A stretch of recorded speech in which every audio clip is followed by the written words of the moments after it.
नमस्कार, मैं नीलम भदौरिया, प्रधानाध्यापिका, प्राथमिक विद्यालय पहरवापुर, विकास खंड मलवा, जनपद फतेहपुर।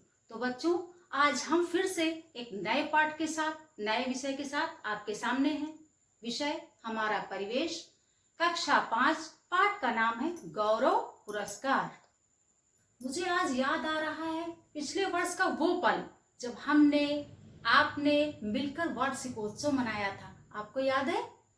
सारे बच्चे इधर उधर फैले हुए थे, सारा सामान लेकर, कोई पतंगी बना रहा था, कोई फ्लावर्स बना रहा था, सब तरह तरह से विद्यालय सजा रहे थे, कमरा सजा रहे थे। उसके बाद जब वार्षिकोत्सव हुआ था उसमें सारे बच्चों को पुरस्कार मिले थे, और जब स्टार ऑफ द ईयर की ट्रॉफी मिलती, सारा विद्यालय तालियों की गड़गड़ाहट से गूंज उठा था। बच्चों, आप लोगों को बहुत मजेदार, बहुत अच्छी कहानी आज हम दिखाने वाले हैं, सुनाने वाले हैं। आप उस कहानी में जिएंगे, उस कहानी को आप देखेंगे कि कैसे शादमा, मधु, उसकी माँ, सारे लोग क्या कहते हैं, क्या करते हैं। और हाँ बच्चों, आज शादमा के विद्यालय में वार्षिकोत्सव होने वाला था, तो चलिए हम देखते हैं उनके विद्यालय का क्या नजारा है। विद्यालय में बहुत चहल पहल थी, सारा विद्यालय दुल्हन की तरह सजाया गया था, पतंगियां लगाकर।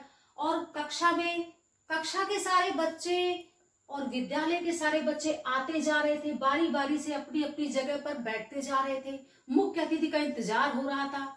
सबको ये था कि देखिए आगे क्या होता है, कौन सा कार्यक्रम होता है, किसको पुरस्कार मिलता है। सारे बच्चों को अंदर से बहुत अच्छा लग रहा था, बहुत उत्साहित हो रहे थे सारे बच्चे।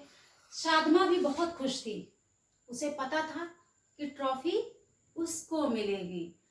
प्यारे बच्चों, शादमा बहुत खुश थी। विद्यालय में वार्षिकोत्सव जो हो रहा था, और वार्षिकोत्सव में उत्कृष्ट प्रदर्शन के लिए खेल कूद के साथ साथ गौरव पुरस्कार जो मिलने वाला था, हर बार की तरह इस बार भी शादमा के ही नाम की चर्चा थी। अरे अरे, हाँ हाँ, शादमा को ही इस बार भी मिलेगा पुरस्कार, तो हर बार उसी को मिलता है। हाँ, मुझे ही मिलना चाहिए। शादमा भी मन ही मन बहुत खुश थी। अरे देखो देखो, मुख्य अतिथि आ गए, मुख्य अतिथि आ गए। मुख्य अतिथि आते हैं, प्रधानाध्यापक महोदय उनको ले जाकर जो निश्चित स्थान था उसमें बिठाते हैं। सारे बच्चों में बहुत उत्कंठा थी कि देखिए गौरव पुरस्कार के लिए किसका नाम चुना जाता है। शादमा मन ही मन बहुत खुश हो रही थी कि नाम जैसे ही पुकारा जाएगा वो जाएगी और पुरस्कार लेगी। प्रधानाध्यापक महोदय एक चिट मुख्य अतिथि के हाथ में देते हैं। अरे देखो देखो, प्रधानाध्यापक महोदय ने चिट दे दी है, गौरव पुरस्कार के लिए नाम आने ही वाला है। वो पल लग रहा था कि बड़ी मुश्किल में बीतेगा। तभी माइक लेकर मुख्य अतिथि महोदय नाम अनाउंस करते हैं। मधु। तालियों की गड़गड़ाहट होती है। शादमा को एक झटका सा लगता है, वो दुखी हो जाती है कि अरे मेरा नाम नहीं लिया गया। मधु जाती है और मधु को गौरव पुरस्कार दिया जाता है। सारे बच्चे मधु बहुत प्रसन्न होती है, और पुरस्कार लेकर मधु अपने सारे दोस्तों के पास आती है। सारे मित्र उसको घेर लेते हैं और सब उसे बधाइयां देने लगते हैं। शादमा एक कोने में खड़ी ये सब देखती है। उसे बहुत बुरा लगता है कि अरे मुझे हर वर्ष मिलता था, इस वर्ष मधु को मिल गया। वह बुझे मन से धीरे धीरे अपनी माँ के पास जाती है, अपने घर पहुंचती है। बच्चों, बहुत दुखी मन से शादमा अपने घर जाती है और अपनी माँ से पूछती है, माँ आज मुझे बहुत दुख है। उसकी माँ कहती, नहीं बेटा, दुखी नहीं होते हैं, क्या बात है, तुम इतनी परेशान मत हो, मुझे अपनी बात बताओ। माँ, आज गौरव पुरस्कार मुझे नहीं मिल पाया। उसकी माँ ने उसे समझाया, बेटा जरूरी थी नहीं कि हर बार वही इंसान जीते। जीत और हार तो एक सिक्के के दो पहलू हैं। साथ ही तुम्हें यह भी ध्यान देना होगा कि आखिर किस किस वजह से तुम्हें पुरस्कार नहीं मिला? तुम्हारे प्रदर्शन में कोई कमी आई होगी।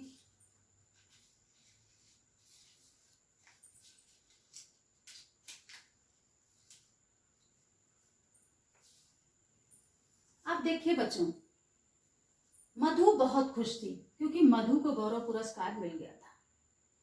शादमा को दुख था अंदर से कि प्रतिवर्ष तो वो पाती थी और इस वर्ष क्या हो गया कि उसका नाम नहीं लिया गया। उसकी माँ ने पूछा, बेटा पहले तुम विचार करो कि तुम्हें क्यों नहीं मिला। उसने कहा, माँ मैंने सोचा हर वर्ष मुझे ही मिलता है तो मुझे ही मिलेगा, परंतु ऐसा नहीं हुआ। मैंने तो खेल कूद में भी ज्यादा ध्यान नहीं दिया, पूरे टाइम मैं पढ़ती रही। नहीं बेटा, यही तो गलत बात है, क्योंकि खेल कूद भी बहुत आवश्यक है। संपूर्ण विकास अत्यंत आवश्यक है। खेल कूद तो हमारे शरीर को स्वस्थ करता है। माँ ये बताइए कि खेल कूद और पढ़ाई का क्या संबंध है? बेटा, जब आपने देखा होगा क्रिकेट होता है, जब बॉल फेंकी जाती है तो जब बॉलर बॉल लेने जाता है तो वो ये सोचता है कि आगे से बॉल पकड़ पाऊंगा, पीछे से या कहां से, तो ये उसे कौन बताता है? उसका मस्तिष्क। इसलिए स्वस्थ मस्तिष्क बहुत जरूरी है। तो खेल कूद भी अत्यंत आवश्यक है। हाँ माँ, शायद आप ठीक कह रही हो, मेरी ही गलती थी कि मैं दुखी हो रही थी, मेरे प्रदर्शन में कमी थी। अब मैं खूब खेलूंगी भी और पढ़ूंगी भी। तो देखा बच्चों, जरूरी नहीं है कि आप किताब लिए ही बैठे रहें, पढ़ते ही रहें, और जरूरी नहीं है कि आप बिल्कुल खेलते ही रहें। प्रत्येक कार्य करना चाहिए, खेलना भी चाहिए, संगीत भी सुनना चाहिए, आर्ट में भी रुचि लेनी चाहिए, पढ़ना लिखना चाहिए, सर्वांगीण विकास करना चाहिए। और एक बात और बेटा, जीत और हार ये दोनों एक सिक्के के दो पहलू हैं। यदि आप जीतते हैं तो घमंड न करें, हारने वाले का उत्साह वर्धन करें। यदि आप हारते हैं तो जो जीत रहा है उसको बधाइयां दें, ईर्ष्या न करें। मेरी बात याद रखेंगे? प्यारे बच्चों, इस समय छुट्टियां चल रही हैं, या कहिए कि महामारी की वजह से विद्यालय बंद है, तो इस समय आप खेलते ज्यादा होंगे, पढ़ते कम होंगे। पढ़ते भी हैं? अच्छा, खेलते हैं तो क्या खेलते हैं? घर में खेलते हैं या बाहर खेलते हैं? आप लोग तो बाहर भी खेलते होंगे बहुत ज्यादा। मम्मी आपकी मना कर रही हैं, आप निकल जाते होंगे खेतों में या मैदान में। इसी तरह एक और है कोई, शादमा की बुआ गर्मी की छुट्टियों में अपने बच्चों को लेके शादमा के घर आई। बुआ के बेटे का नाम है आसिफ। अब शादमा हो गई और आसिफ, दो लोग हो गए तो उन्हें कुछ होश ही नहीं रहता कि वो कहाँ खेल रहे हैं। बाहर चले जाते हैं, धूप में खेलते रहते हैं। अब बच्चों, अगर आप धूप में खेलेंगे, दी गर्मी है, तो आप बीमार पड़ जाएंगे। शादमा की माँ परेशान होती हैं, वो बुलाती हैं, अरे आओ बेटा, अंदर आओ, देखो कितनी धूप है और आप लोग बॉल खेल रहे हो। अरे नहीं माँ, थोड़ी देर और खेल लेने दो, थोड़ा सा, बस थोड़ी देर और। अरे नहीं बेटा, आ जाओ, गर्मी बहुत है, घर के अंदर खेल लो। बताओ, घर में भी कोई खेल होता है? हाँ हाँ, क्यों नहीं होता, आओ मैं तुम्हें बताती हूँ। शादमा की माँ बच्चों को लेके अंदर आती है और क्या निकाल के लाती है बच्चों? आपने स्कूल में भी देखा है, अब आप समझ गए होंगे क्या रखा है। कैरम। शादमा की माँ कैरम लेके आती हैं और उसमें गोटियां रख देती हैं। अब शादमा, आसिफ और उसके शादमा के दोस्त नवीन और एक दो बच्चे और आ जाते हैं। उन्हें तो बहुत अच्छा लगने लगता है, सारे बच्चे खेलने लगते हैं, खेल शुरू होता है। अब आसिफ को क्या था कि वो जीत रहा था, धीरे धीरे वो हारने लगा। जैसे आप भी करते हो, कभी कभी विद्यालय में या कहीं बाहर खेल होता है, जब आप हारने लगते हो तो क्या होता है? आप चिढ़ने लगते हो। आसिफ को गुस्सा आ रहा था कि अरे बताओ, मैं हार रहा हूं। उसने क्या किया कि पूरा कैरम पलट दिया। अरे, सारे बच्चे बिल्कुल अवाक रह गए, ये कौन सी बात हुई? भाई खेल है तो खेलो, ऐसा नहीं है कि अब आप हार रहे हो तो आपने सारा खेल ही खराब कर दिया। लेकिन बच्चों, ऐसा होता है, आप लोग भी करते हो। अगर ऐसा करते हो तो ये गलत है, क्योंकि खेल खेल है। कभी आप जीत रहे हो, कभी दूसरा जीतेगा। इसका तात्पर्य ये नहीं कि जब तक आप जीते तो जीते, जब आप हारने लगे तो आपने खेल ही खत्म कर दिया, खेल खराब कर दिया। ये नहीं करना चाहिए। अंत तक खेलने वाले को अगर वो हार भी जाता है तब भी उसकी तारीफ करनी चाहिए कि नहीं, आपने बहुत अच्छा प्रयास किया है। और जो जीतता है उसको बधाइयां देना चाहिए। आप देंगे ना? बिल्कुल, हम जानते हैं आप बहुत अच्छे बच्चे हैं। एक बात और बच्चों, इन खेलों में आपने देखा कि कैरम वो घर के अंदर भी खेल रही हैं और पहले क्या खेल रहे थे? बॉल। तो जो खेल घर के बाहर खेले जाते हैं उन्हें जानते हैं बच्चों क्या कहते हैं? Outdoor game. जैसे क्रिकेट है, ये वॉलीबॉल है, ये सब घर के बाहर होते हैं। लेकिन कुछ खेल ऐसे होते हैं जो घर के अंदर होते हैं, उन्हें क्या कहते हैं? Indoor games. जैसे आप चेस खेलते हैं, कैरम खेलते हैं, लूडो खेलते हैं, ये सब घर के अंदर खेल सकते हैं।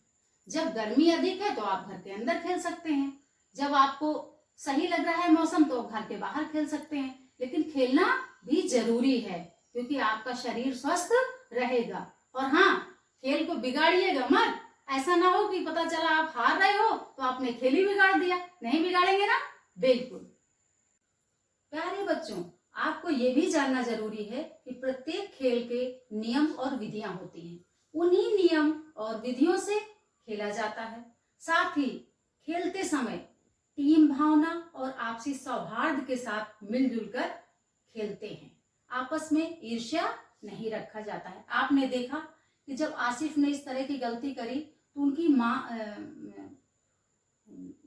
जो मामी थी उन्होंने उन्हें समझाया तो उसे अफसोस हुआ कि हाँ, हमने गलत किया। फिर उसने माफी भी मांगी। तो बच्चों, खेल कूद में ये भावना नहीं होती कि ये लड़की है या लड़का है। सभी लोग खेल खेलते हैं और आपको कुछ विशेष खिलाड़ी महिला हैं जो अंतर्राष्ट्रीय स्तर पर हमारे देश का परचम लहरा रही हैं। जैसे एथलेटिक्स में पीटी उषा, बीना मोल, बाल सम्मा और रोजा पुट्टी।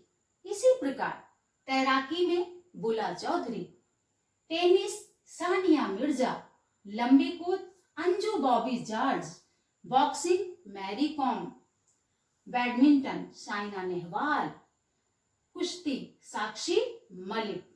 और इसी तरह हमारे देश की जो क्रिकेट टीम और हॉकी टीम है वो अंतर्राष्ट्रीय स्तर पर मशहूर है। इसी प्रकार क्रिकेट में विराट कोहली, शतरंज में विश्वनाथन आनंद विख्यात हैं जो अंतर्राष्ट्रीय स्तर पर हमारे देश का नाम रोशन कर रहे हैं। इसी प्रकार पैरा ओलंपिक खेलों में हमारे दिव्यांग खिलाड़ी भी अपना परचम लहरा रहे हैं। तो बच्चों, खेल को खेल की भावना से खेलना चाहिए, न कि ईर्ष्या या झगड़ कर खेलना चाहिए। खेलों में बहुत ही अच्छे मन से, एक टीम भावना से खेलना चाहिए। तो बच्चों, कैसा लगा आपको? अब आती है बारी आपकी काम करने की। अब देखिए बच्चों, कुछ यहाँ पर चित्र बने हुए हैं। इन चित्रों को देखकर आपको खेल का नाम लिखना है कि ये किस खेल से संबंधित है। खेल का नाम लिखना है और खेल खेलने वाले खिलाड़ी जो बहुत फेमस हैं, प्रसिद्ध हैं, उनका नाम लिखना है। खेल का नाम और खिलाड़ी का नाम आपको लिखना है। लिखकर हमें बताइए और जो आपको ना समझ में आए वो भी हमें बताइए। तो बच्चों, उम्मीद है कि आपको ये पाठ अच्छी तरह याद हो गया होगा। आपने सीखा भी होगा कि हार और जीत दोनों को हमें स्वीकार करना चाहिए और ईर्ष्या नहीं करनी चाहिए। जीतने वाले को प्रोत्साहित करना चाहिए, हारने वाले का भी हौसला बढ़ाना चाहिए, एक दूसरे का साथ देना चाहिए, आपस में मिलजुल कर खेलना चाहिए और साथ ही अपने शरीर के विकास के लिए, मानसिक विकास के लिए खेल कूद भी अत्यंत आवश्यक है। अगले पाठ में और अगले दिन हम आपसे फिर मिलेंगे एक नए पाठ के साथ। धन्यवाद।